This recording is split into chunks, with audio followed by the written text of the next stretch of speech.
ఏర్పాటు చేసుకున్నాం. ఏర్పాటు విషయంలో చాలా ఆసక్తికరమైన విషయాలన్నమాట. అసలు ఏంటి మూలాల గురించి మాట్లాడాలనుకుంటే గాంజా విషయంలోని ఎందుకు ఇంత విచ్చలవిడితనం వచ్చింది, అసలు ఎక్కడ ఈ రూట్ కాజ్ ఉంది, ఏంటి విషయం అంటే మనం చాలామంది ఏంటంటే కన్జ్యూమర్స్ గురించో, ఎవరైతే క్యారియర్స్ ఉన్నారో వాళ్ళ గురించో, లేకపోతే ఎవరు ట్రాన్స్పోర్టేషన్ చేస్తున్నారు అలాంటి వాళ్ళ గురించి మనం మాట్లాడుకుంటాం. కానీ ఈరోజు tribal welfare, health department, police department, HR department అన్ని డిపార్ట్మెంట్లు కూర్చున్న తర్వాత అసలు కాజ్ అనేది గిరిజనులు, అమాయకులైన గిరిజనులు ఎందుకు గాంజా సాగు మీదకి వెళ్తున్నారు, అసలు వాళ్ళు ఎందుకు చేస్తున్నారు అంటే ఇలాంటి విషయాలు మనం ఆలోచించుకుంటే ఇంతకుముందు ఆల్టర్నేటివ్ క్రాప్స్ ఉండేవి. కాఫీ ప్లాంటేషన్ అని, జింజర్ అని, టర్మరిక్ అని ఇలా సపరేట్ ప్లాంటేషన్స్ ఉండేవి. కానీ వాటి సంగతి అంతా మనం ఒకసారి చూసుకుంటే వాటికి ఆల్టర్నేటివ్గా కాఫీ ప్లాంటేషన్స్ అవన్నీ కాకుండా డైరెక్ట్గా వాళ్ళు గాంజా పెంచడానికి కొంతమంది బయట నుంచి వచ్చి వాళ్ళకి డబ్బులు ఇచ్చి వాళ్ళని ప్రలోభ పెట్టి అది పెంచే కార్యక్రమం చేయటం మనందరం కూడా చూసాం. తర్వాత ఇప్పుడు ట్రైబల్ వెల్ఫేర్ మినిస్ట్రీ గారు కూడా వచ్చారు. అసలు గంజాయి విషయంలో ట్రైబల్స్కి సంబంధించి ఆల్టర్నేట్ క్రాప్స్ ఏమున్నాయి, ఎందుకు అలా చేశారన్నది అన్నీ కూడా మేడం మనందరికీ కూడా వివరిస్తారు. అయితే విషయం ఏంటంటే పోలీస్ డిపార్ట్మెంట్, అదేవిధంగా మనకి ఎడ్యుకేషన్ డిపార్ట్మెంట్ ఇవన్నీ కూడా మనం చూసుకుంటే అసలు యాక్చువల్గా చిన్న పిల్లలు కూడా ఈరోజు గంజాయి డ్రగ్స్ తీసుకునే పొజిషన్కి దిగజారిపోయింది. ఇక్కడ విషయం ఏంటంటే నేను నా అబ్జర్వేషన్లోని కూడా కొంతమంది నేను నిపుణులతో మాట్లాడినప్పుడు ఏదైతే సెబ్కి ఇచ్చారు లాస్ట్ టైం, సెబ్కి సంబంధించి ఒక ఏర్పాటు చేసిన తర్వాత ఎక్సైజ్ డిపార్ట్మెంట్కి సంబంధించి ఒక 30%, మిగతా 70% స్టాఫ్ని తీసుకొచ్చి సెబ్కి వాళ్ళు అనుసంధానం చేస్తున్నారు. ఎప్పుడైతే సెబ్కి వాళ్ళు ఇచ్చారో సెబ్లో ఏంటంటే ఎస్పెషల్లీ గంజాయి ఒకటే కాకుండా శాండ్, లిక్కరు, మైన్ అన్నీ కూడా సంబంధించి వాళ్ళు చూసుకోవడమే కాకుండా గాంజాని సపరేట్గా వాళ్ళు చూసేకునే పరిస్థితి కనిపించలే. కాబట్టి ఇంకొక విషయం ఏంటంటే సెబ్ ఏర్పాటు చేసిన తర్వాత 2 years పాటు, అది కోవిడ్ టైంలోనా మామూలు టైంలోనా మనం ఒకసారి అబ్జర్వ్ చేసుకున్నా 2 years పాటు గాంజాయి డిస్ట్రాయేషన్కి ఎక్కడా కూడా పర్మిషన్స్ లేవు. కనీసం గాంజా ప్లాంటేషన్ డిస్ట్రాయ్ చేయడానికి కూడా సెబ్ వాళ్ళకి పర్మిషన్స్ ఇవ్వలే 2 సంవత్సరాలు. అంటే 2 సంవత్సరాల్లో గాంజా ఎంత మేరకు పెరిగి ఉంటుందో మనందరం కూడా ఆలోచన చేసుకోవచ్చు. అంటే అటువంటి సిచ్యువేషన్ నుంచి ఈరోజు చిన్న పిల్లలకి 7 సంవత్సరాలు 8 సంవత్సరాలు స్కూల్లో చదువుకునే పిల్లలు కూడా గాంజా తీసుకునే పొజిషన్కి వచ్చేసారంటే అది ఆ ఇంపాక్ట్ ఎంతవరకు ఉంది, అట్ ద సేమ్ టైం ఆ సీరియస్నెస్ ఎంతవరకు ఉందని ప్రతి ఒక్కరు కూడా మనం కూడా ఆలోచన చేసుకోవాలి. దీనివల్లనే నేను లాస్ట్ టైం కూడా చెప్పాం, మనం జిల్లా లెవెల్లో టాస్క్ ఫోర్స్లు అప్పటికప్పుడు ఏర్పాటు చేసుకొని అప్పటికప్పుడు ఉన్న మెన్ను యూజ్ చేసుకొని టాస్క్ ఫోర్స్లో ఏర్పాటు చేసుకొని కొంతమంది చేస్తున్నారు. కానీ ఇప్పుడు గౌరవ మన డీసీపీ గారు మేమందరం కలిసి కూర్చున్న తర్వాత హోమ్ సెక్రటరీ గారు, అదేవిధంగా సిఐడి చీఫ్, అదేవిధంగా మన అందరికీ కూడా ఇంటెలిజెన్స్ వాళ్ళు అందరం కూర్చున్నాం, సెబ్ వాళ్ళు అందరం కూర్చున్నాం. ఇందాక కూర్చునేటప్పుడు ఈ యాంటీ నార్కోటిక్ టాస్క్ ఫోర్స్ అని చెప్పి ఒకటి ఏర్పాటు చేయడానికి ఈరోజు గవర్నమెంట్ నిర్ణయించుకుంది సబ్ కమిటీ ద్వారా. దీనికి సపరేట్గా ఒక ప్యాటర్న్ అంటే స్టాఫ్ ప్యాటర్న్ కూడా ఇవ్వడానికి సపరేట్గా ఒక ఐజీ లెవెల్, లేకపోతే మనకు ఐజీ లెవెల్ ఆఫీసర్ని ఒకరిని పెట్టడం, అదేవిధంగా కింద స్థాయిలో డిస్ట్రిక్ట్ స్థాయిలో కూడా ఒక ఎస్పీ లెవెల్ ఆఫీసర్ని పెట్టడం, వాళ్ళకి ఎలాంటి వర్క్ ఎండాస్ చేయాలో ఇవంతా ఫ్రేమ్ చేసి మీకు ఒక 10 daysలో ఈ యాంటీ నార్కోటిక్ టాస్క్ ఫోర్స్ అనేది లైవ్లోకి వచ్చేటట్టుగా చేయడానికి ఈరోజు పోలీస్ డిపార్ట్మెంట్, హోమ్ డిపార్ట్మెంట్ కూడా నిర్ణయం తీసుకోవడం జరిగింది. అదేవిధంగా ఇప్పుడు వాళ్ళతోనే ఇప్పుడు అదే కాకుండా వాళ్ళకి సంబంధించిన పూర్తి రైట్స్ ఏ రకంగా చేయాలి, ఒక toll free number last time కూడా చెప్పాం. ఈ రోజు వరకు మీరు అబ్జర్వ్ చేసుకుంటే ప్రతి జిల్లాలోని కూడా ఎస్పీ లెవెల్ ఆఫీసర్స్ దగ్గర, సిపి లెవెల్ ఆఫీసర్స్ దగ్గర ఒక్కొక్క టోల్ ఫ్రీ నెంబర్స్ ఉన్నాయి. కానీ స్టేట్ లెవెల్లో ఒకే టోల్ ఫ్రీ నెంబర్ ఇవ్వడానికి ఈరోజు సిద్ధపడ్డాం. టోల్ ఫ్రీ నెంబర్ ఇచ్చి రివార్డు కూడా, అంటే వాళ్ళు పట్టించిన గంజాయి మోతాదుని బట్టి వాళ్ళకి రివార్డు ఇవ్వడానికి కూడా గవర్నమెంట్ ఈరోజు మన సబ్ కమిటీలో నిర్ణయం తీసుకోవడం జరిగింది. అది కూడా యాజ్ ఎర్లీ యాజ్ పాసిబుల్ ఒక 1 weekలో, యాజ్ ఎర్లీ యాజ్ పాసిబుల్ వీలైతే 1 week లోపలే ఆ టోల్ ఫ్రీ నెంబర్ కూడా మేము ప్రజలందరికీ కూడా కన్వీనియంట్గా ఉండే నెంబర్ కూడా ఇస్తాం. అదేవిధంగా అందులోని కూడా ఎందుకంటే మేము పర్టికులర్గా చెప్తున్నామండి, చాలామంది కుటుంబంలో ఉన్న తల్లిదండ్రులు వాళ్ళ పిల్లలు గంజాయి తీసుకుంటున్నారు అని చెప్పడానికి భయపడుతున్నారు. ఎందుకంటే సొసైటీలో వాళ్ళని ఏ రకంగా చూస్తారు అని చెప్పి బెంగపడుతున్నారు. అలాగని బయటకు వచ్చి నా పిల్లలు గంజాయి తీసుకుంటున్నారు అని చెప్పలేకపోతున్నారు. అలాగని వాళ్ళని తీసుకెళ్లి ఏ రీహాబిలిటేషన్ సెంటర్లోని కూడా పెట్టే పరిస్థితులు కూడా కనిపించట్లే.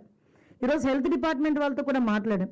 ఈ డీ అడిక్షన్ సెంటర్స్ కానీ ఇప్పుడు ఫర్ ఎగ్జాంపుల్ వైజాగ్లోనే చూసుకుంటే ఒక కేజీహెచ్లో డీ అడిక్షన్ సెంటర్ ఉంది. అక్కడ కనుక వాళ్ళు ఓపీలో వచ్చిన తర్వాత అక్కడ నుంచి వాళ్ళు తిరిగి మనకి మెంటల్ హాస్పిటల్ ఏదైతే ఉందో అక్కడికి పంపించుకుంటారు. అలా కాకుండా ఈరోజు నేను ప్రెజెన్స్ కూడా నేను మొన్న వైజాగ్ సెంట్రల్ ప్రెజెంట్ కూడా మేము చూస్తున్నాం. అక్కడున్న హాస్పిటల్స్ లోపల కూడా ఈ రీహాబిలిటేషన్ సెంటర్స్ని ఏర్పాటు చేయడానికి కూడా ఒక ప్రపోజల్ అయితే ఈరోజు సబ్ కమిటీలో ఒక చర్చ అయితే జరిగింది. దాన్ని ఎలా ఇంప్లిమెంట్ చేయాలి ఏంటన్నది దాని మీద కూడా దృష్టి పెట్టుకునే పరిస్థితి. ఎడ్యుకేషన్ డిపార్ట్మెంట్ పరంగా మనం చూసుకుంటే గ్రౌండ్ లెవెల్ నుంచే ఇందాక ట్రైబల్ వెల్ఫేర్కి సంబంధించి ఆ రోజు డిస్కషన్ వచ్చినప్పుడు కూడా ఎస్పెషల్లీ 10th క్లాస్ వరకు మన స్కూలింగ్ రెసిడెన్షియల్ స్కూలింగ్ ఇస్తున్నాం. బట్ ట్రైబల్ దగ్గరికి వచ్చేసరికి +2కి వరకు కూడా నిర్బంధంగా మనకు ఆ విద్యను కూడా మనం అందించగలిగితే, అంటే 10th క్లాస్ పాస్ అయిన తర్వాత ఇంటర్మీడియట్కి కాలేజెస్ లేక కొంతమంది వీటిని డైవర్ట్ అవ్వడం, తర్వాత కొంచెం స్కిల్ డెవలప్మెంట్ సెంటర్స్ అనేది ఏర్పాటు చేయడం, ఇలాంటి వాటి అన్నిటి మీద అంటే ఒకటేంటంటే ఎక్కడ జరుగుతుంది రూట్ని కొంచెం మనం కనుగోవాలి, అక్కడి నుంచే మన చర్యలు అనేవి స్టార్ట్ చేయాలి అనే ఒకే ఒక కాన్సెప్ట్ మీద ఇంత ఇన్డెప్త్గా దీని మీద చర్చ జరగడం జరిగింది. నాకు తెలిసి ఒక గంజాయి మీద డ్రగ్స్ మీద ఒక సబ్ కమిటీ ఏర్పాటు చేసుకొని ఇంత మేరకు ఇంత ఇన్డెప్త్గా చర్చించుకున్న ఏకైక గవర్నమెంట్ కూడా ఇదేనేమో నిజంగా. ఈ విషయం మనందరం కూడా తెలుసుకోవాలి. అట్ ద సేమ్ టైం మనందరికీ తెలుసు ఇప్పుడు వరకు ఒక లెవెల్లో మనం ఆలోచించాం. ఎంతవరకు నేను మన సబ్ జైలుకి సెంట్రల్ జైలుకి వెళ్ళినప్పుడు చూసినప్పుడు విజిట్ చేసినప్పుడు అందరూ ఎస్టీస్, మ్యాక్సిమం 80% ఎస్టీస్ ఉన్నారు. వాళ్ళందరూ కూడా ఏంటంటే మ్యాక్సిమం క్యారియర్స్, అంటే 10,000కి 5,000కి ఆ ప్యాకెట్ అక్కడ నుంచి తీసుకెళ్ళి అక్కడ పెట్టమంటే వాళ్ళే మ్యాక్సిమం దొరికారు. వాళ్ళకి కూడా 11 నెలలు 12 నెలల నుంచి బెయిల్ ఇచ్చేవాళ్ళు కూడా ఎవరూ లేక కుటుంబాలని బయట ఉండిపోయినా కూడా అక్కడ వాళ్ళు చాలా ఇబ్బందులు పడే పరిస్థితి అయితే కనిపించింది. 11 నెలలు 12 నెలల నుంచి రిమాండ్ ఖైదీలుగా చిన్నపిల్లలు నేను చూస్తే ఆశ్చర్యపోయాను. 15 సంవత్సరాల నుంచి 23-24 సంవత్సరాల లోపు ఉన్న వాళ్ళు 50% ఉన్నారు. 50% ఉన్నారండి. నిజంగా ఆశ్చర్యం. వాళ్ళందరినీ నేను మాట్లాడితే ఒక్కొక్కరు వాళ్ళు బాధ చెప్తున్నారు. సో నేనేంటంటానంటే ఇది కాదు మనం చేయాల్సింది. కింగ్ పిన్స్ ఎవరైతే ఉంటారో, అసలు వీళ్ళు ఆ పెట్టుబడి ఎవరైతే పెడుతున్నారో మెయిన్ వాళ్ళని టార్గెట్ చేసుకోవాల్సిన పరిస్థితి ఉంది. ఇప్పుడు వాళ్ళ మీద టార్గెట్ పెడతాం. రేపు పొద్దున్న మేము రికార్డ్స్ అన్ని బయటకు ఓపెన్ చేస్తాం. చాలామంది ఏంటంటే 180 డేస్లో ఛార్జ్ షీట్ కనుక ఓపెన్ చేయకపోతే బై డిఫాల్ట్ బెయిల్ వస్తుంది. డిఫాల్ట్ బెయిల్ ద్వారా బయటికి వెళ్ళి ఈరోజు సస్టైన్ అవుతున్న వాళ్ళందరి లిస్ట్ కూడా తెప్పించుకుంటాం. అసలు వాళ్ళ మూమెంట్స్ ఎలా ఉన్నాయి అంటే ఈ విషయాలను అంత కూలంకషంగా మేము కూడా చూసుకున్నాం. మేము యాక్షన్ తీసుకునేది కూడా రూట్ లెవెల్ ఎవరైతే చేస్తున్నారో వాళ్ళ మీద మ్యాక్సిమం ఫోకస్ పెట్టి అక్కడ ఎటువంటి ఇబ్బంది రాకుండా చూసుకునే బాధ్యత కూడా తీసుకుంటాం. అట్ ద సేమ్ టైం ఈ ఫైనాన్షియల్ ట్రాన్సాక్షన్స్ వాటి మీద కూడా దృష్టి పెడతాం.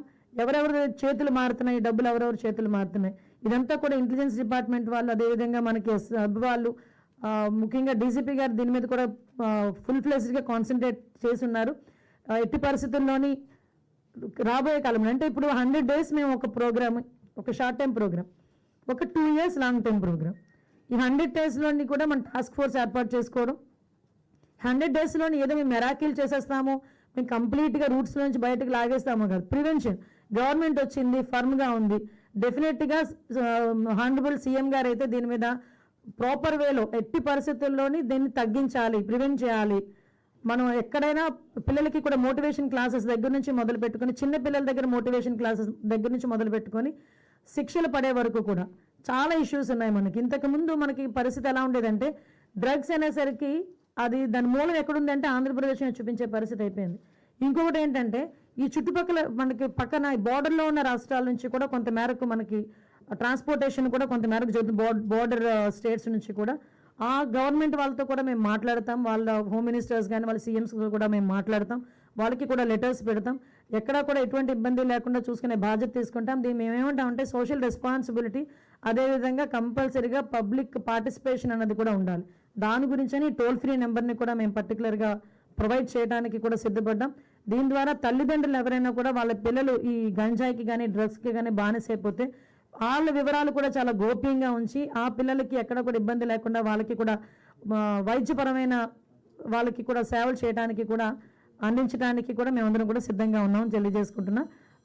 మేడం ఒకసారి గిరిజనులకి సంబంధించి ఎటువంటి ఇంప్లిమెంటేషన్స్ ఇంతకు ముందు ఉండేవి, ఇప్పుడు మేము ఏం పెట్టాలనుకున్న దాని మీద కూడా ట్రైబల్ వెల్ఫేర్ మినిస్టర్ గారు ఒకసారి మాట్లాడతారు.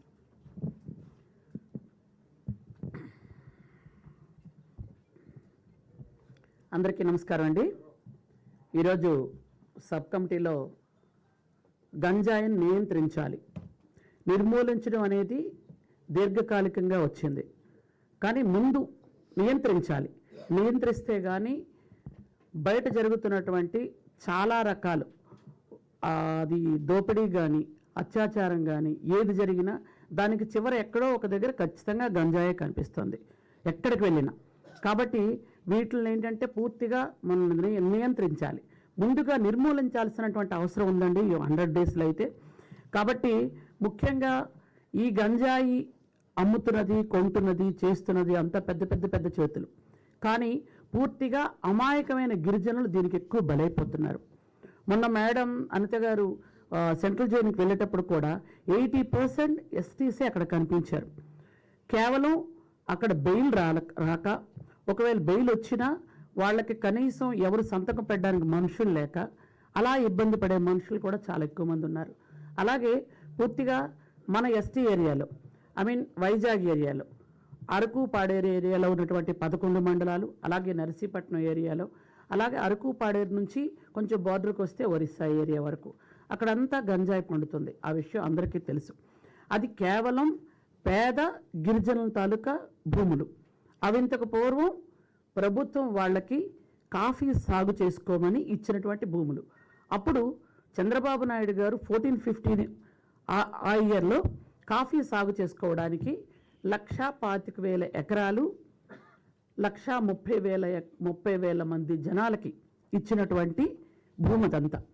ఆ భూమిలో పూర్తిగా అందరూ కూడా కాఫీ పండించుకొని, అలాగే కాఫీతో పాటు పెప్పర్ కానీ, అలాగే అల్లం కానీ, అలాగే పసుపు కానీ, జింజరు, ఇలా టర్మరిక్ ఇవన్నీ కూడా, అలాగే చింతపండు, ఇవన్నీ కూడా చాలా జాగ్రత్తగా చేసుకొని పండించుకునే పంటలు గిరిజనులు జీవనోపాధి చేసేవాళ్ళు.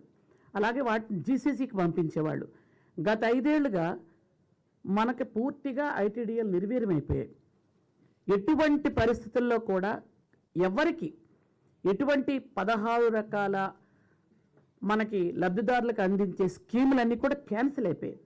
దానివల్ల ఏంటంటే ఎవరికి లబ్ధిదారులకు మనం డబ్బులు ఇచ్చే పరిస్థితి కానీ, ఒక స్కీమ్ ఇచ్చే పరిస్థితి కానీ లేకుండా పోయింది. ఆ టైంలో ఎవరికి మొక్కలు ఇవ్వటం కానీ, లేదా స్ప్రింక్లర్స్ కానీ, లేదా 90% సబ్సిడీతో వ్యవసాయ పనిముట్లు కానీ ఇచ్చే పరిస్థితి ముందు ఉండేది. గత 5 సంవత్సరాలు లేకపోవడం వల్ల గిరిజనులు ప్రలోభాలకు లోబడి కొంతమంది పెత్తందారులు వాళ్ళకి కావాలి అని గిరిజనుల్ని కొంచెం, ఇప్పుడు ఇంతకుముందు మేడం గారు చెప్పినట్టు ప్యాకెట్లు ఇవ్వడం కానీ, లేదా అక్కడ పండించడం కానీ, రవాణాకు సరిపోయినటువంటి వాళ్ళకి ఏంటంటే చిన్న చిన్న ప్యాకెట్స్ ఇస్తే ఎవరికి అందించడం కానీ, ఇలా చేసి పేద గిరిజనులందరూ కూడా ఈరోజు జైలుల్లో, అలాగే వాళ్ళు ఖైదీలుగా ఉండే పరిస్థితి ఈరోజు ఉందండి. అలాగే నేనేంటంటే అందరి గిరిజనులకు కూడా నేను రిక్వెస్ట్ చేస్తున్నాను, అపీల్ చేస్తున్నాను, మీరు ఎవరెవరైతే ఇంతకు పూర్వం ఏ విధంగా అయితే కాఫీ తోటలు పండించుకోనో, పెప్పర్ పండించుకోనో, మిగిలిన ఆ ఏరియాలో ఉన్నటువంటి భూములకు ఏ రకాలుగా పండించుకునే వాళ్ళు ఇప్పుడు కూడా అలాగే చేయండి. దయచేసి ఎవరు కూడా గంజాయి పండించొద్దు. ప్రభుత్వం ఇచ్చిన భూముల్లో మీరు కేవలం బ్రతకడానికి మీ జీవనోపాధికి మాత్రమే ఇచ్చాం, కానీ ఈరోజు మీరు మళ్ళీ గంజాయిలు పండిస్తే, ప్రభుత్వం ఇచ్చే భూముల్లో మీరు పండిస్తే ఖచ్చితంగా ప్రభుత్వం ఆ భూముల్లో మీకు చర్యలు తీసుకోవాల్సిన అవసరం ఉంటుంది. అది మీరు పండించి మీరు అమ్మడం లేదని సంగతి అందరికీ తెలుసు. ఎవరెవరైతే బిగ్ షాట్స్ ఉన్నారో వాళ్ళ మధ్యకి రావట్లేదు. మీరే అనవసరంగా మనం దొరికిపోతున్నాం. గిరిజనులుగా ఈరోజు చదువుకోవాల్సినటువంటి చిన్న చిన్న పిల్లలు ఎక్కడైతే ఉన్నారో ఆ పిల్లలు చదువుకోకుండా డ్రాప్ అవుట్స్ అయ్యి ఇలాంటి ఉచ్చుల్లో దిగిపోతున్నారు. కాబట్టి దయచేసి అందరూ కూడా మేము ఇక్కడి నుంచి అపీల్ చేస్తున్నాం, మీరందరూ కూడా ఈ గంజాయి పండించడం మానేయండి. గంజాయి ప్యాకెట్స్ రవాణా చేయడం కానీ, రవాణా చేసిన వాళ్ళకి సహాయం చేయడం కానీ దయచేసి చేయకండి. ఎందుకంటే మీరు బలైపోతున్నారు. మనం మళ్ళీ ఇంతకు పూర్వం లాగానే ఐటీడీ ద్వారా అన్ని సబ్సిడీలతో మీకు కావలసినటువంటి విత్తనాలు కానీ, ఎరువులు కానీ అన్నీ కూడా సప్లై చేయడం జరుగుతుంది. అలాగే మన పిల్లల్ని ఇంతవరకు 10th క్లాస్ వరకు ఎలా చదివించుకునేవాళ్ళు, అలాగే మీకు 10th నుంచి 11th 12th దాకా అక్కడే ఇంటర్మీడియట్ కూడా ఏర్పాటు చేసి పిల్లల్ని చదివించుకుంటాం. 12th తర్వాత మీకు స్కిల్ డెవలప్మెంట్ కోర్సుల్లో ప్రావీణ్యం ఇప్పించి ఆ తర్వాత అక్కడే వాళ్ళకి ఉద్యోగాలు వచ్చే ఏర్పాటు కూడా చేస్తాం. కాబట్టి మన పిల్లల భవిష్యత్తు మనమే పాడు చేసుకోవద్దు అని మేము అందరికీ కూడా రిక్వెస్ట్ చేస్తున్నాం. అలాగే నకిలీలు ఎవరైతే ఉన్నారో ఏజెన్సీలో వాళ్ళందరూ కూడా వీళ్ళకి గిరిజనుల్ని ప్రలోభ పెట్టి భయపెట్టి చేస్తున్నారు. మీకు అట్లాంటివి ఏమైనా ఉంటే దయచేసి మాకు చెప్పండి, మీ పేర్లు కూడా మేము బయట పెట్టాం. అలా మీకు 2-3 రోజుల్లో టోల్ ఫ్రీ నెంబర్ కూడా ఇస్తున్నాం. ఆ నెంబర్ ద్వారా మీరు చెప్పినట్టయితే ఖచ్చితంగా అక్కడికి వచ్చి పోలీస్ డిపార్ట్మెంట్ వాళ్ళు కానీ సంబంధిత డిపార్ట్మెంట్ వాళ్ళు వచ్చి పట్టుకోవడం జరుగుతుందని మీ అందరికీ కూడా తెలియజేసుకుంటున్నాం. గవర్నమెంట్ ల్యాండ్లో చేసినటువంటి ఈ 11 మండలాలు అలాగే నర్సీపట్నం ఏరియాలో ఉన్నటువంటి వాళ్ళందరూ కూడా ఆంధ్రప్రదేశ్లో ఎక్కడెక్కడైనా ఉన్నటువంటి గిరిజనులందరూ కూడా ఎక్కడి నుంచి అప్పీల్ చేస్తున్నాం. దయచేసి గంజాయి పండించడం మానేయండి, పూర్తిగా మానేసి పూర్తిగా మీరు ఇంతకు పూర్వం ఎలాగైతే బ్రతికే వాళ్ళు సగౌరవంగా గర్వంగా బ్రతకండి. ప్రభుత్వం మీకు అన్ని విధాలుగా సహాయం చేస్తుందని నేను అప్పీల్ చేస్తున్నాను. Thank you.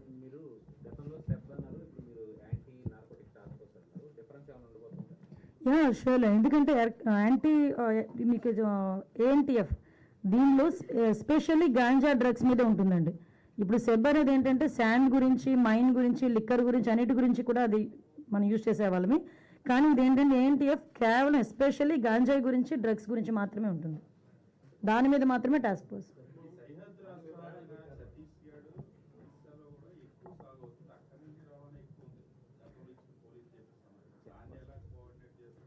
యాక్చువల్గా దానికి గురించి కూడా చెక్ పోస్టుల నిర్మాణం అనేది కూడా మేము పెంచుతున్నామండి. ఇంతకు ముందు వరకు మనం 3 చెక్ పోస్టులు మాత్రమే ఉన్నాయి. కానీ అక్కడ చెక్ పోస్టులతో పాటు అక్కడ CC cams, command control room దగ్గర నుంచి మానిటర్ చేసుకునే విధంగా అక్కడ సీసీ క్యామ్స్ ఏర్పాటు చేసుకోవడం. సీసీ క్యామ్స్లో కూడా ఇందాక మా డీజీపీ గారు చెప్పినట్టుగా అక్కడ ఏదైతే వాళ్ళు అది కరెక్ట్ నెంబరా కాదా, ఒక వెహికల్ వచ్చింది, ఆ వెహికల్ నిజంగా అది ఏదైనా వేరే నెంబర్ ఏదైనా పెట్టాడా, ఒకటి ఏదైనా అలాంటివి కూడా ఐడెంటిఫై చేసుకునే సిస్టమ్ కూడా మేము ఏర్పాటు చేసుకుంటున్నాం. అట్ ద సేమ్ టైం ఎక్కడైతే మీరు అంటున్నారు ఇప్పుడు బోర్డర్ స్టేట్స్లో ఉన్న వాళ్ళు కొంతమంది పండించిన తర్వాత అక్కడ నుంచి ఇక్కడికి వస్తుంది, అటువంటి సిచ్యువేషన్స్ ఏదైనా ఉంటే ఉన్నాయి మ్యాక్సిమం. అటువంటి సిచ్యువేషన్స్ ఉన్న వాటన్నిటికీ కూడా ఆ స్టేట్లో ఉన్న హోమ్ మినిస్టర్స్ కానీ, చీఫ్ మినిస్టర్స్ కానీ లెటర్లు పెట్టి అక్కడ కూడా వాళ్ళని కంట్రోల్ చేయమని వాళ్ళని కూడా రిక్వెస్ట్ చేయడానికి కూడా మేము ఒక కార్యాచరణ అనేది పెట్టుకున్నాం. యాక్చువల్గా మన వాళ్ళు ఇంచుమించుగా 5,000 హెక్టార్స్లో వర్క్ అవుతుంది, ఇలాంటివి చేస్తున్నారని చెప్పారు. కానీ ఇక్కడ విషయం ఏంటంటే మనం పలానా ఇక్కడ ఇంత సాగు అవుతుంది, ఇక్కడ ఇంత సాగు అవుతుంది అని స్పెసిఫిక్గా మనం చెప్పలేకపోతున్నాం. కానీ ఇప్పుడు విషయం ఏంటంటే కొన్ని డ్రోన్స్ ద్వారా, కొన్ని శాటిలైట్స్ ద్వారా కూడా వీటిని ఐడెంటిఫై చేసుకొని డిస్ట్రాయ్ చేయడానికి, అట్ ద సేమ్ టైం తిరిగి వాళ్ళని మోటివేట్ చేయడానికి ఇప్పుడు ఎంతవరకు మనం డిస్ట్రాయ్ చేయగలం, ఎంతవరకు మనం దాన్ని అక్కడికి వెళ్ళి ధ్వంసం చేయగలం, మళ్ళీ అదే వాళ్ళు చేస్తారు, రిపీట్ చేస్తారు. విషయం ఏంటంటే ఇప్పుడు ఆగస్ట్ నుంచి రెడీ అవుతారండి. ఇప్పుడు ప్లాంటేషన్ కూడా ఆగస్టు సెప్టెంబర్లోనే అది ప్లాంటేషన్ కూడా రెడీ అవుతుంది. దాని గురించేనే ముందుగానే ప్రివెంట్ చేయాలనే ఉద్దేశంతో సబ్ కమిటీ కూడా బిఫోర్గానే మేము కూర్చోవడం జరిగింది. అక్కడెక్కడ కూడా ప్లాంటేషన్ జరగకుండా చూసుకునే బాధ్యతలు కూడా తీసుకుంటాం మ్యాక్సిమం. అంటే యాక్చువల్గా మీకు ఏమంటానంటేనండి, ఏ పేరు పెట్టండి, ఏం చేయండి, ప్రజల్లో అయితే మార్పు రావాలి. ఆ మార్పు మన నయానో భయానో తీసుకురావాలి. అది మనం బుజ్జగించి తీసుకురావాలా, భయపెట్టి తీసుకురావాలో తెలియదు, కానీ ఏదో రకంగా అదైతే మనం తీసుకురావాలనుకునేటప్పుడు ఫస్ట్ ఫేజ్లో ఏం చేస్తాం, బుజ్జగిస్తాం, అమ్మ చెయ్యొద్దు, ఇలా చెయ్యొద్దు, అలా చెయ్యొద్దు అని. సెకండ్ ఫేజ్ వరకు ఏం చేస్తాం, ఆటోమేటిక్గా పనిష్మెంట్స్ అనేది ఉంటుంది.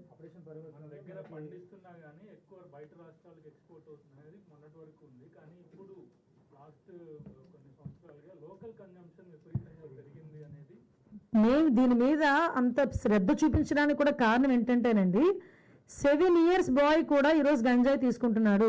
మా దగ్గర స్కూల్స్లో ఒక టీచర్ చెప్పింది నాకు, స్కూల్ దగ్గరకు వచ్చి ఒకసారి బ్యాగ్ కనుక దులిపితే 30% స్టూడెంట్స్ దగ్గర గంజాయి ఉంటుంది. అంటే మనం కించపరచుకోవడం కాదు, ఎక్కడో అక్కడ వాస్తవాలు మనం చెప్పుకుంటేనే బయటకు కూడా తెలుస్తుంది. మేము ఎందుకు ఇంత నిర్భయంగా బయటకు చెప్తున్నాం ఇలా జరుగుతుందని. కనీసం తల్లిదండ్రులైనా మానిటరింగ్ పెట్టుకోవాలి పిల్లల మీద. తల్లిదండ్రులు కూడా స్కూల్కి పిల్లలు వెళ్తున్నారు, ఏం చేస్తున్నారు, ఎలా వస్తున్నారు, వాళ్ళ సిచ్యువేషన్స్ ఏంటి అన్నది కూడా మానిటర్ చేసుకోవాలి. అట్ ద సేమ్ అక్కడి నుంచి కూడా మనకి అన్నది మోటివేషన్ అనేది ఉండాలి అన్న దాని మీద చెప్తున్నాం. మీరు అన్నట్టు ఇంతకు ముందు ఎక్స్పోర్ట్ అయ్యేది, ఇప్పుడు ఏంటంటే లోకల్ కన్సెప్షన్ ఎక్కువైపోయింది.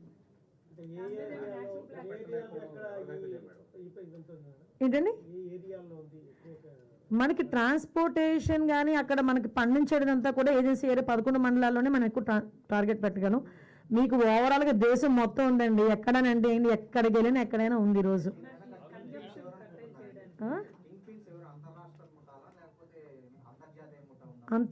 అంతకు మించి కూడా ఉండొచ్చు, ఎందుకంటే వాళ్ళు బాగా తెలివి మీరిపోయారు. నేను మొన్న మా డిపార్ట్మెంట్ వాళ్ళు కూడా అన్నాను, మన ఐపీఎస్ ఆఫీసర్స్, గ్రూప్ 1 ఆఫీసర్లు, డిఎస్పీలు, సిఐలు, ఎస్ఐలు ఎంతో ట్రైనప్ అయి మనం ఇక్కడికి వస్తాం.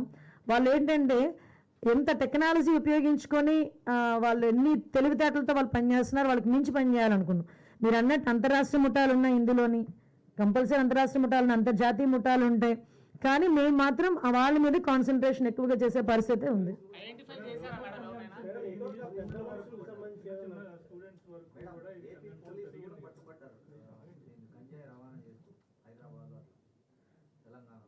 ఉంటారండి, ఉంటారు, కంపల్సరీ ఉంటారు. ఏదైనా మేము చెప్తున్నాం కదండి, ప్రక్షాళన అయితే స్టార్ట్ అయింది. అది అన్ని వైపుల నుంచి కూడా ప్రక్షాళన స్టార్ట్ అవుతుంది. ఇంటర్నల్గా నేను ఒకసారి మీకు ప్రెస్లో కూడా చెప్పాను, ఇంటర్నల్ ఇంటెలిజెన్స్ కూడా అవసరం. డిపార్ట్మెంట్లో కూడా ఇంటర్నల్ ఇంటెలిజెన్స్ కూడా అవసరం. అందరూ ఒకలా ఉండాలని రూల్ ఏం లేదు కదా. సో ఇంటర్నల్ ఇంటెలిజెన్స్ కూడా మేము పెట్టుకుంటాం ఎక్కడైతే ఇలాంటివి అందుకే మీకు చెప్పింది ఇందాక, చెక్ పోస్టుల దగ్గర సీసీ క్యామ్స్ ఏంటి అని ఒకవేళ అడిగితే కనుక మేము ఇంటర్నల్ ఇంటెలిజెన్స్ అది ఏమో గబుక్మని అక్కడ ఉన్న గార్డ్ ఎవరు వదిలేస్తే పరిస్థితి ఏంటి? ఇప్పుడు డాగ్ స్క్వాడ్ని కూడా పెంచుకోవాలి. ఇప్పుడు విషయం ఏంటంటే డ్రగ్స్ అయినా మనకి ఐడెంటిఫై అవుతాయి, కానీ తొందరగా గంజా తొందరగా ఐడెంటిఫై అవ్వదు. కంపల్సరీ ఆ డాగ్ స్మెల్ చూసి అలా చెప్పడం, అలా ఎంతవరకు మనకి ఇప్పటి వరకు ఉన్న టెక్నాలజీ.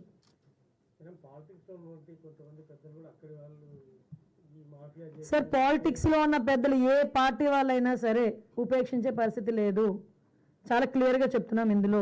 ఏ పార్టీ పలానా పార్టీ మా అధికార పార్టీ ప్రతిపక్ష పార్టీ అన్నా కూడా ఇందులో అసలు 80% టాలరేట్ చెయ్యం. ఎలాంటి వాళ్ళ మీద చర్యలు తీసుకోవడానికైనా సిద్ధంగా ఉన్నాం. ఎక్కువగా ఉందమ్మా.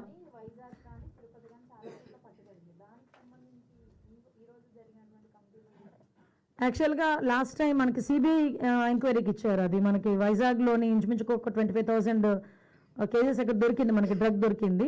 దాని మీద కూడా ఇందాక మాకు వచ్చిన డిస్కషన్లో ఆల్రెడీ సిబిఐ దగ్గర ఉంది. అది ఎంతవరకు వచ్చింది ఏంటనేది అయితే మేము రిపోర్ట్ తెప్పించుకుంటామమ్మా. ఏముందండి, ఇప్పుడు బయట నుంచి ఒక్కసారి స్ప్రెడ్ అయిపోయిన తర్వాత అది రూట్ లెవెల్లోకి వెళ్ళిపోయినప్పుడు మనం ఏదో చెప్పాను కదా, ఒక సోషల్ రెస్పాన్సిబిలిటీ ఉండాలి, పీపుల్ పార్టిసిపేషన్ ఉండాలి. మనం అక్కడి నుంచి మోటివేట్ చేసుకొని పైనుంచి, అందుకే ఆయన అన్ని వైపుల నుంచి ఒక పక్క నుంచి ఎడ్యుకేషన్ సిస్టమ్ని మనం అక్కడ కూడా మోటివేట్ చేయాలి, అక్కడ కూడా క్లాసెస్ తీసుకోవాలి, పిల్లల్ని అవేర్ చేయాలి, పేరెంట్స్ని అవేర్ చేయాలి, వాళ్ళకు ధైర్యం కల్పించాలి. అక్కడ మొదలు పెట్టుకొని rehabilitation centres, deaddiction centres, health పరంగా, ఎక్సైజ్ పరంగా మనకి ఎవరైతే మన సెబ్ వాళ్ళు కానీ ఎక్సైజ్ వాళ్ళు ఉన్నారు కానీ వాళ్ళని, పోలీస్ ఫోర్స్, ఇన్ని కలిస్తేనే కానీ ఈరోజు దాన్ని కనీసం మనం కంట్రోల్ చేయడానికి ఇన్ని శాఖలు కలిస్తేనే కానీ కంట్రోల్ చేయలేకపోతున్నాం. ఎక్స్పర్ట్స్ అయితే కొంతమంది చాలా తక్కువ ఉన్నారండి, కౌన్సిలర్స్ అయితే చాలా తక్కువ ఉన్నారు. ఇంకా వాళ్ళని కూడా మేము రిక్రూట్ చేసుకోవాలి. ఇందాకే మన హెల్త్ మినిస్టర్ గారు కూడా చెప్పున్నారు, సుమారుగా రీహాబిలిటేషన్ సెంటర్స్ ఒక 14 వరకు ఉన్నా కూడా ఇంకా పెంచుకునే పరిస్థితి ఉంది. ఇంకొకటి కూడా ఏంటంటే ప్రిజన్లోని ఇప్పుడు ఎలాగైతే మీ సెంట్రల్ జైలుకి వెళ్ళాము, అక్కడ మంచి హాస్పిటల్ ఉంది, హాస్పిటల్ ఫెసిలిటీ అంతా ఉంది. అలాంటి చోటనే కూడా రీహాబిలిటేషన్ సెంటర్స్ పెడితే కనుక మన లోపల గంజాయికి బానిసైన వాళ్ళు ఎవరైతే ఉన్నారో వాళ్ళని మళ్ళీ రీహాబిలిటేషన్ సెంటర్కి బయటికి పంపించాలంటే ఒక గార్డు, దానికి సంబంధించి మళ్ళీ పోలీస్ ప్రోటోకాల్ అంతా ఉంటుంది. కానీ అది ఇంటర్నల్గా ఉన్న మనకు ప్రిజన్లోని అటువంటి సిచ్యువేషన్ ఏదైనా ఉంటే కనుక రీహాబిలిటేషన్ సెంటర్స్ ఉంటే డెఫినెట్గా వాళ్ళకి యూజ్ అవుతుందనే ఉద్దేశంతో కూడా మేము కూడా ఒక డెసిషన్ తీసుకుంటున్నాం.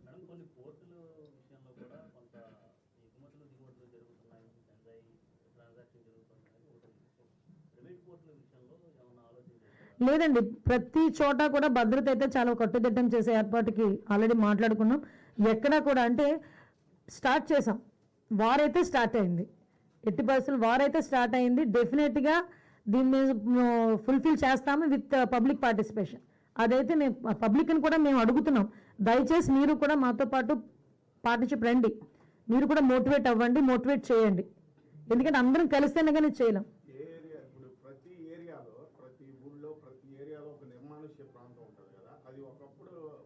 అసాంఘిక శక్తులు పెద్దవాళ్ళు మద్యం తాగడానికే వినియోగించేవాళ్ళు. ఇప్పుడైతే అక్కడ పిల్లలు, మిడిల్ వాళ్ళు, ప్రతి ఏరియాలో ఇది ఎక్కువగా జరుగుతుంది, ఎక్కువ కంప్లైంట్.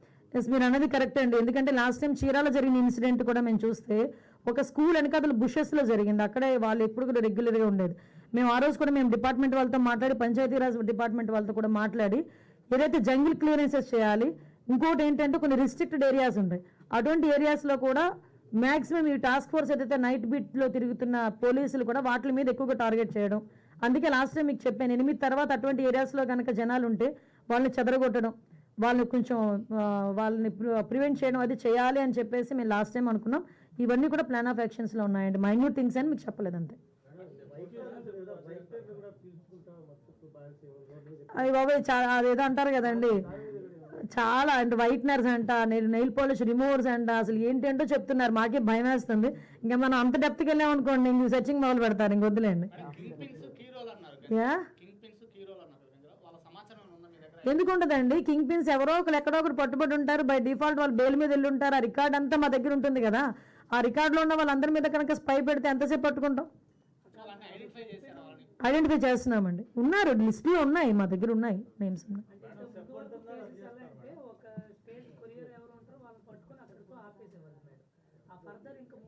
అందుకే అండి వాళ్ళని ఇంట్రాగేట్ చేసి వాళ్ళ పైన ఉన్న వాళ్ళు ఎవరు ఉన్నారో డాట్స్ అన్ని కనెక్ట్ చేసుకుంటే ఆటోమేటిక్గా కింగ్ పిన్ ఎవరు ఉన్నది మాకు వస్తుంది. దీనికి కూడా టెక్నాలజీ ఎలా యూజ్ చేయాలనే దాని మీద కూడా వర్కౌట్ అవుతుంది.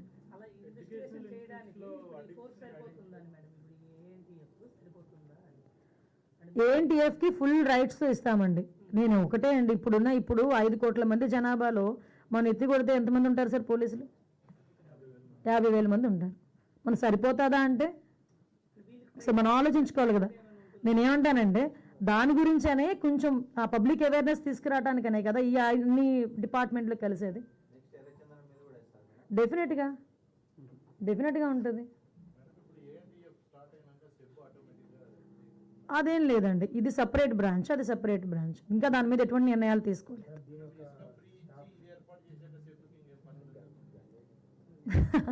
అది ఒకసారి మీరు అన్నది కరెక్టే, కానీ ఒకసారి టెక్నికల్గా ఎలా ఉందండి, మైన్స్ ఉన్నాయి కదా పక్క నుంచి, ఇంకా మైన్స్ ఉంది కదా, లిక్కర్ ఉంది, మైన్ ఉంది, లిక్కర్ పాలసీలు కూడా అవన్నీ చూసుకోవాలి కదా.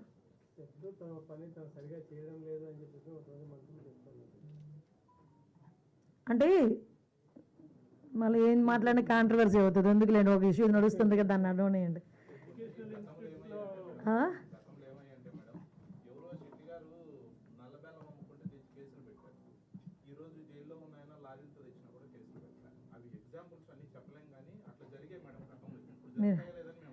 మీరు అంటే విషయం ఏమవుతుందంటేనండి, వాళ్ళు చేసిన ఏదో పాపాలు ఇప్పుడు మేము ఏదో అడుగుతున్నట్టు అనిపిస్తుంది అనమాట.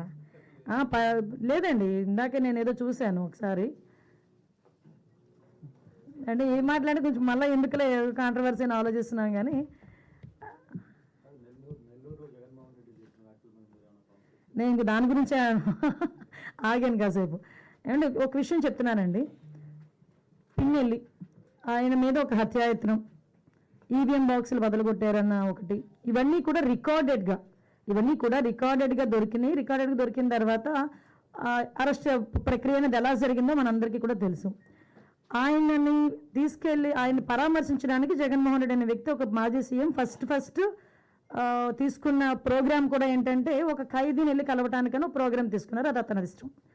అది కూడా ఏంటి, ఒక 25 లక్షల రూపాయలు ఖర్చు పెట్టుకొని అక్కడికి వెళ్ళి ఒక హెలికాప్టర్లో వెళ్ళారు, ఒక డబ్బున్నవాడు వెళ్ళాడు, తీసుకొని పెట్టుకున్నాడు. నేను ఇక్కడ ఏమంటానంటే యాక్చువల్గా పిన్నెల్లి గారికి ఉన్న ములాఖాతులు టైం అయిపోయింది. ఓకే, అయిపోయింది కాబట్టి అయినా కూడా హ్యుమానిటీ గ్రౌండ్స్లో ఒక ఎక్స్-సీఎం రిక్వెస్ట్ చేస్తే పర్మిషన్ ఇచ్చాం, అవునా కదా? ఇంతకుముందు చంద్రబాబు నాయుడు గారిని అక్రమంగా జైల్లో పెట్టినప్పుడు కుటుంబ సభ్యులకి 3వ ములాఖాత్ ఇవ్వాలంటే ఇచ్చేవారు కాదు. కానీ ఈరోజు మేము ఏం చేసాము, అతను రిక్వెస్ట్ అంటే అతనికి పర్మిషన్ లేదన్న సంగతి కూడా తెలుసుకున్న తర్వాత కూడా అతను రెడీ అయ్యారంటే అక్కడ గలాటా సృష్టించడానిక? యాజ్ పర్ రూల్కి పైకి వచ్చి హ్యుమానిటీ బేసిస్ మీద ఇచ్చాం. అఫ్ కోర్స్ ఈరోజు మేము చాలామంది చెప్తున్నారు దండోపదండాలకు వెళ్తున్నారు, అలాగే వెళ్తున్నారు, ఇలాగ వెళ్తున్నారని.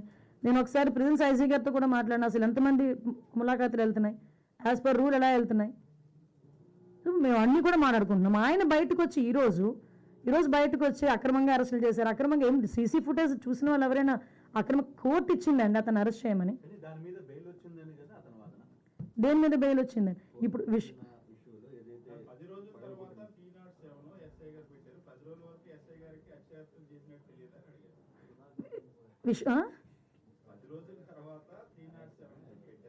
అవును,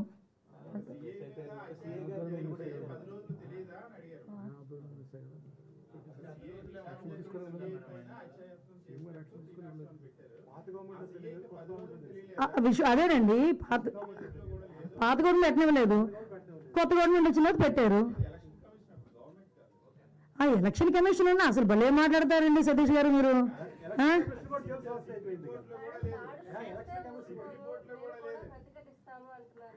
దాడులు ఎవరు చేశారు ఈ రోజుకి నాకు చెప్పండి. దాడులు ఎవరు చేశారు? దాడులు చేసినట్టు ఎక్కడైనా రికార్డెడ్గా ఉన్నాయా? ఎవరైనా కంప్లైంట్ ఇచ్చారా? ఏదైనా త్రూ రూల్ ప్రకారం చేస్తున్నాము. రూల్ ప్రకారం చేసేటప్పుడు దాన్ని కూడా దాడుల కింద మాట్లాడుకోవాలనుకుంటే మరి గత 5 సంవత్సరాలు చేసింది ఏమనుకోవాలి మేము? గత 5 సంవత్సరాలు చేసింది ఏమనుకోవాలమ్మా? స్టార్ట్ అయిన దగ్గర నుంచి మొదలు పెట్టారు కదా, ప్రజావేదిక కూల్చిన దగ్గర నుంచి మొదలు పెట్టారు కదా. మాలాంటి వాళ్ళందరి మీద కూడా 20 నా మీద ఒక 23 కేసులు, ఈవిడి మీద ఒక 7 కేసులు. ఏంటవన్నీ? మేము అవన్నీ కక్ష తీర్చుకోవాలని మేము మాట్లాడలేదు కదా. కక్ష తీర్చుకోవాలనుకుంటే వేరేగా ఉండేది.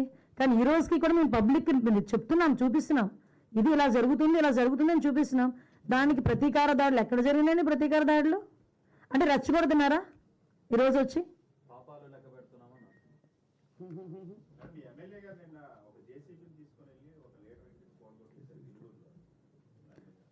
దాని మీద ఆల్రెడీ కేసు కూడా ఫైల్ అయింది కదా. మీరు అది అడుగుతున్నారే కానీ పక్కన చంద్రశేఖర్ రెడ్డి అక్కడికి వెళ్ళి మున్సిపల్ ఉద్యోగుల్ని తోసేసిన సంఘటన అడగరు. అదెవరు కేసు పెట్టారు చూడండి ఒకసారి వెళ్ళి. మేము మాట్లాడితే మన కేసు పెట్టారేమో. ఎక్స్ఎమ్మెల్యే నేను ఏమంటానంటే మీరు క్వశ్చన్ చేసేటప్పుడు కూడా కార్నర్ సెట్ క్వశ్చన్ చేస్తే మేము అంతే కార్నర్గా మేము సమాధానం చెప్తాం. అది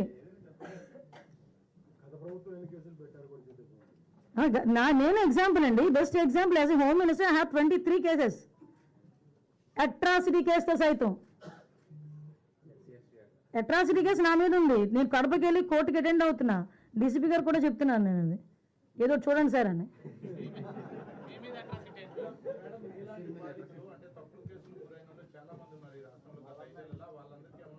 కంపల్సరీ సార్, ఏదైనా త్రూ లా ఏదైతే యాజ్ పర్ లా ఎలా అయితే వాళ్ళకి వెసులుబాటు వస్తుందో మేము అలా చేస్తాం డెఫినెట్గా. ఎందుకంటే అక్రమ కేసులు ఎవరు కూడా భరించాల్సిన అవసరం లేదు కదా. కొన్ని ఛార్జ్షీట్ వేసిన ఉన్నాయి, కొన్ని ఛార్జ్షీట్ వేయని ఉన్నాయి, చాలా ఉన్నాయి ఇష్యూస్ అన్ని. వాటన్నిటి మీద ఎంక్వైరీ చేస్తామండి. రీ ఎంక్వైరీ చేయించి అవి కానీ అక్రమం అని తేలితే కనుక వెంటనే ప్రభుత్వం నిర్ణయం తీసుకుంటుంది. Okay done, thank you.